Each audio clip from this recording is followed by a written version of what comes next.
Sa araw na magdidesisyon, ang mahigit 68 milyong Pilipino, nakaantabay ang buong puwersa ng Integrated State Media para sa Hatol ng Bayan 2025.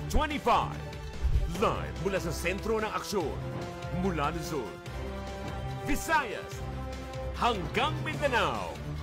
Maglalatag ng pinakasariwang balita at impormasyon at masusubaybayan saan man sa mundo sa pamamagitan ng aming digital platforms, kasama ang inyong mga pinagkakatiwalaang mamamahayag at tagapagbalita.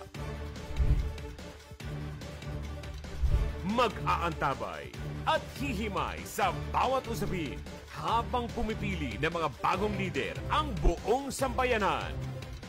Hatid ng pinagsamang lakas ng pinakamalalaking institusyon ng media sa ilalim ng Presidential Communications Office, Presidential Broadcast Service, Philippine Information Agency, Philippine News Agency, IBC, at PTV. Makibahagi sa kasaysayan, makiisa sa Hatol ng Bayan 2025.